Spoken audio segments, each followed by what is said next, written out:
और पाकिस्तान के समंदरी दिफा के लिए जबरदस्त खबर है। पाक बहरिया के नए बाबर क्लास बहरी जहाज के ट्रायल्स का बाकायदा तौर पर आगाज कर दिया गया है। PNS खैबर रवां बरस के आखिर तक पाक बहरिया के हवाले भी कर दिया जाएगा। ये खबरें भी मौसूल हो रही हैं। आपको बता दें कि PNS खैबर तुर्की के इस्तांबुल नेवल शिप यार्ड में तैयार किया गया है। इसी हवाले से बात करेंगे, नुमाइंदा खुसूसी सलमान आवान ज्वाइन कर रहे हैं। सलमान, इससे कबल भी आपने इस हवाले से रिपोर्ट किया था, लेकिन अब बताया जा रहा है बाकायदा तौर पर ये फाल हो जाएगा।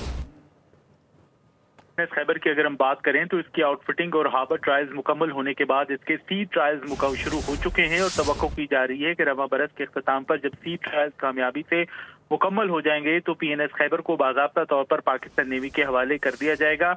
PNS खैबर की मैं बात करूं तो ये बाबर क्लास से कॉर्वेट से ताल्लुक रखने वाला दूसरा जहाज है जो कि तुर्की में पाकिस्तान के लिए तैयार किया गया है, जबकि मजमूई तौर पर पाकिस्तान तुर्की से ट्रांसफर ऑफ टेक्नोलॉजी के तहत 4 मिल्जम क्लास या बाबर क्लास जहाज हासिल कर रहा है, जिसमें से दूसरा जहाज PNS खैबर है जो इस वक्त तुर्की में सी ट्रायल्स के मरहले से गुजर रहा है। और ये जदीद तरीन कॉर्वेट है जो कि पाकिस्तान नेवी के अंदर शामिल किया जाएगा। इसके ऊपर VLS मौजूद है, यानी कि वर्टिकल लॉन्च सिस्टम मौजूद है, जिसकी मदद से ये फिजाई अहदाफ को निशाना बना सकता है। और इसके साथ साथ सबसे खास बात यह है कि बैक वक्त ज़ेरे-आब, सतह-आब और फिजा में जंग लड़ने की सलाहियत रखता है। और 108 मीटर तवील बाबर क्लास कॉर्वेट्स जो हैं उनकी टॉप स्पीड 30 नॉट्स है, 15 दिन की इनकी एंड्योरेंस है और तकरीबन 3500 नॉटिकल माइल्स इनकी रेंज है। और इसके अलावा मैं बात करूं तो इसका एक खुसूसी डिजाइन है, मटेरियल्स जो इस्तेमाल किए गए हैं उनकी बदौलत बाबर क्लास के तमाम कॉर्वेट्स यानी कि PNS बाबर, खैबर और उसके बाद बदर और तारिक के तमाम कॉर्वेट्स ना सिर्फ केमिकल,